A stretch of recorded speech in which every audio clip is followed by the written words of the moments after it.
Round 2 of the NHL Stanley Cup Playoffs, you guys, it's in the books, and we're headed to the conference finals. Both East and West are all set now. The New York Rangers ending that big Game 7 loss to the Carolina Hurricanes at their own barn. Really thought the Hurricanes were going to bring a little bit more to the table tonight, but they just didn't have it. The Rangers really capitalized on their chances, and they're headed through. In the West, you've got Connor McDavid ready to face off against Nate MacKinnon. Should be a high-flying offensive battle. So let's get to it in tonight's update. We're going to talk, of course, about each of the conference final matchups.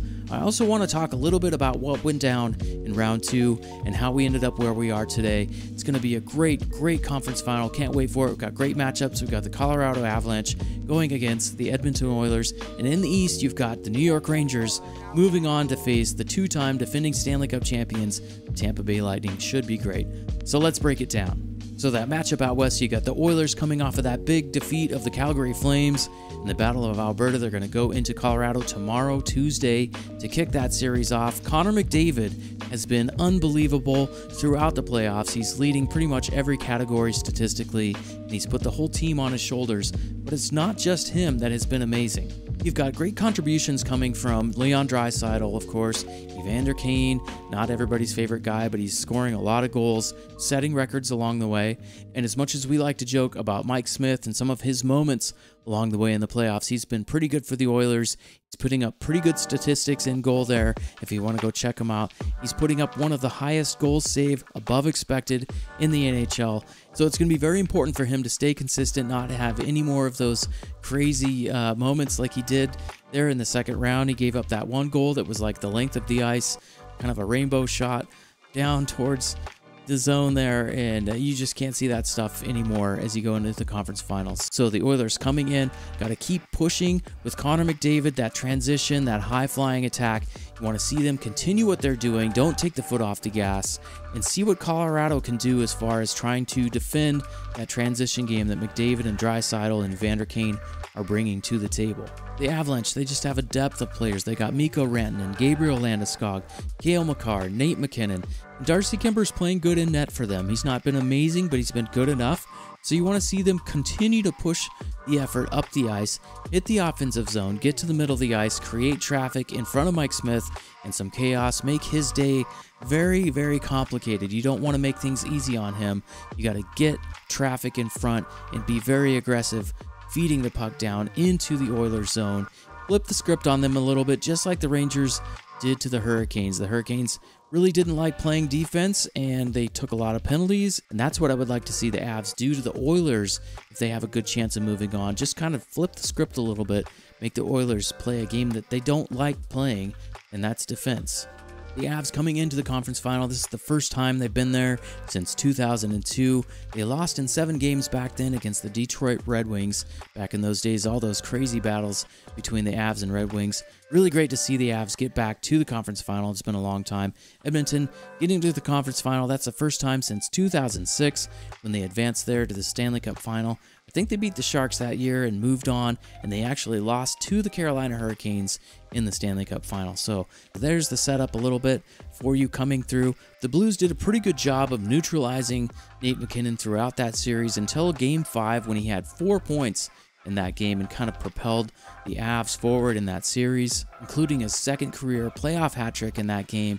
He's got 13 points, 8 goals, and 5 assists so far there in 10 games, tied with his buddy Cale Makar, who was very noticeable in round 1 and not as much noticeable in round 2. So Cale Makar, got to see him step up in this next round. For the Oilers, of course, it's Leon Draisaitl, Connor McDavid leading the way. Each of them has 7 goals and 19 assists in the 12 playoff games so far. Draisaitl had 17 points, 2 goals and 15 assists there in 5 games against the Flames. McDavid had 12 points, 3 goals and 9 assists, including that series-clinching goal in overtime in Game 5. Pretty amazing performance by both of those guys throughout the series against the Calgary Flames, who had no answers for them. And the Oilers moved on pretty easily in 5 games. Kind of made Daryl Sutter and the Flames situation look a little silly there. I thought the Flames were going to bring a little bit more to the table, but they did not, and now they are playing golf. The goaltending for both teams, we've talked a little bit already, but Mike Smith for the Oilers kind of had some crazy moments. We'll continue to keep an eye on what he's doing in net for the Oilers. He's 40 years old, God bless him. 927 save percentage. Throughout the playoffs, he's 8-3, and he's got 2 shutouts, so good for him. But he's got to be steady. He can't have any more of these crazy moments. Just cannot have the mistakes in the conference finals. Too much on the line, too much to risk. Got to settle in, focus up. So we'll see what he can do against the Avalanche in their attack. For the Avs, Darcy Kuemper, of course, he's playing pretty good. He had that injury in the first round, but he's back now. He looked pretty solid in net against the Blues. The Blues really couldn't break through. I thought they played a pretty frustrated series, couldn't really focus down on what they needed to do, and the Avs made them pay over and over.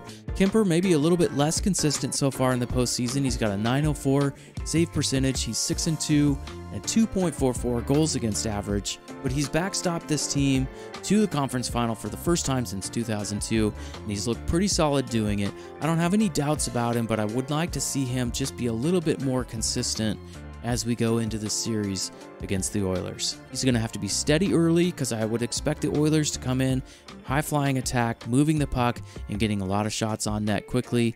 And they tend to put a lot of chances and attempts towards the net early in games.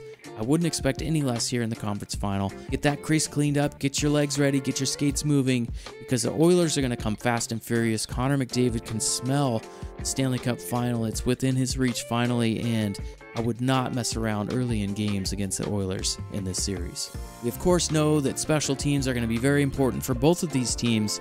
The Avs, of course, have that high-flying power play, the best in the league so far in the playoffs. Oilers are going to have to be careful not to take penalties, got to keep their heads cool. You don't want to go into Game 1 playing kind of like Calgary tried to do a few times and get, stupid penalties and going to the box for no reason. Don't put Nate McKinnon out there and Gabriel Landeskog and Mikko Rantanen and Cale Makar and let them do their thing with the man advantage early in games. Got to be smart. Don't put them on the power play. The Oilers, on the other hand, they're going to keep trying to fly around the ice, get those shots towards the net, lots of transition chances. They're scoring right around 4 goals per game, which is amazing in the playoffs. No one has been able to find an answer on how to stop McDavid just yet. I'll be very surprised if the Avs can neutralize Connor McDavid. Nobody's found a way to do that just yet in the playoffs because of their transition, because of their speed, and just their relentless attack on the net throughout both of those first 2 rounds. Pretty amazing. They did take a couple of games off, I thought, against the Kings, and maybe that might happen in the conference final. I'd be surprised to see it happen, but if it does, the Avs got to pounce all over it and take advantage of it, because I really think the Oilers are going to take this series in the end. I'm going to pick them in 6 games, headed to the Stanley Cup final. Connor McDavid looks primed and ready, and it just kind of feels like it's time. So that's my pick, Oilers in 6. Let me know in the comments what you guys think. Out in the East, the New York Rangers, they're going to move on. Got that big blowout win in Game 7 tonight against the Carolina Hurricanes. Hurricanes trying to find answers. They just could not. They went down 2-0 early in the game, continued to take penalties throughout, and finally just could not figure out how to beat the Rangers. Igor Shesterkin has been great for them. Really, really amazing goaltending, really steadying presence, and the Rangers continue to be opportunistic throughout the playoffs. We just keep finding those chances and times to put the puck in the net. Chris Kreider had a great game tonight. Mika Zibanejad also has been amazing. Alex Lafreniere with a great flip pass there on that first goal, and the Rangers just keep motoring along, and they're going to be a really interesting matchup for the Tampa Bay Lightning here in the conference finals. The Lightning had a pretty easy course there in the second round. They swept the Panthers in 4 games. Panthers could not figure out how to get some offense going against the Tampa Bay Lightning. Very similar to what Toronto had to deal with in the first round. Toronto just wasn't able to capitalize on their high-flying offense like we saw throughout the regular season, so I would expect more of the same. The Tampa Bay Lightning have just been sitting there waiting, relaxing, resting up, just kind of seeing how this whole series would play out between Carolina and New York, and now they're ready to go. Sounds like they might get Braden Point back at some point. They're also looking to get Brandon Hagel back, so that could make a big difference in their lineup. They've also got some great scoring and some great depth, really good, staunch defensive play, kind of boring hockey a little bit through the first 2 rounds, but really effective. And of course, the goaltending for the Lightning has just been lights out. Andrei Vasilevsky, just over and over. The machine continues to put up numbers, continues to be consistent for the Tampa Bay Lightning over the last couple of runs in the playoffs and this year as well, as they look to try to get to their 3rd consecutive Stanley Cup final. He's going to be a key piece of that, obviously, if they can move on, trying to stop the New York Rangers and their attack, their power play, their ability to be very opportunistic. I've been harping on that throughout the playoffs, and it continued there in round 2 versus the Carolina Hurricanes. So I would like to see the Rangers keep doing what they're doing, keep trying to draw penalties, be very physical against the Tampa Bay Lightning here. The Lightning do such a great job of sealing off lanes, blocking shots, and not letting things through in their defensive zone. Really amazing job by the Lightning and what they do to seal off the lanes and block shots and just really keep all of the offensive chances on the perimeter for most teams that they face off against throughout these playoffs and the years prior that I've watched them. Just really impressive hockey. John Cooper doing a great job coaching down there. So we'll see if they can keep it going. One thing to think about in the series, and we always talk about it, a team that has taken all of this time off and has some rest going into the series, potentially some rust, or maybe trying to get their legs back under them. Maybe they lose some of that momentum coming into the series. So the Rangers, if they can get off to a fast start, maybe they can take advantage of that. Maybe steal a game here or there early on in the series until Tampa can get their legs going and get back into that groove. There's always something to be said for that. When you see these moments of teams taking a little bit of a break during a playoff run and trying to get back and find their game as they go into that next series with that rest and recuperation, it can be a good thing, but sometimes it can also be a little bit of a bad thing if it kills your momentum. So we'll see what happens there. So I really think this one's going to be pretty interesting. You've got the Lightning, they're going to head into New York for Game 1. Rangers got home ice advantage here. They finished number 2 in the Metropolitan Division. Tampa, of course, being led by Nikita Kucherov. He's got 15 points. That's 4 goals, 11 assists so far in the postseason. Of course, Victor Hedman just playing lights out for them. 10 points for him, 2 goals, 8 assists. And Ross Colton, kind of a surprise name there, 5 goals, 3 assists. He's been really amazing for the Lightning. Kind of one of those depth players that has risen to the top for the Lightning throughout this playoffs. Can't forget about Steven Stamkos with 4 goals and 4 assists. He's the captain for the Tampa Bay Lightning. He's been very steady, leading them throughout the playoffs over the last few years, and this year included. Andre Palat also has 4 goals and 4 assists. A lot of diversity to this attack for the Tampa Bay Lightning. They're very patient, and they play a very solid game. Can't wait to see how they're going to match up against the Rangers. Again, Andrei Vasilevskiy has just been lights out for the Tampa Bay Lightning in these playoffs and the last couple of years. He's got a 2.2 goals against average and a 9.32 save percentage. Just amazing goaltending, consistent, never takes a night off, and the Tampa Bay Lightning know that he's back there. They play with confidence in front of him, and really, really great complementary goaltending to this team and the style that they play. One thing to note going into this series, though, the Lightning went 0-2-1 against the Rangers during the regular season, so maybe the Rangers have a little bit of an edge there as far as confidence and being able to lean on what they did in the regular season that led them to success. Mika Zibanejad, he's going to have to be there. Chris Kreider, Adam Fox, he's been fantastic for the Rangers, and these guys got to show up if they're going to beat the Lightning in the conference finals. Tampa unbelievably has won 10 playoff series now in a row. They're trying to become the first team to win the Stanley Cup 3 times in a row since the Islanders did it 4 times in a row between 1980 to 1983 when they had their glory days. Just an amazing run for Tampa.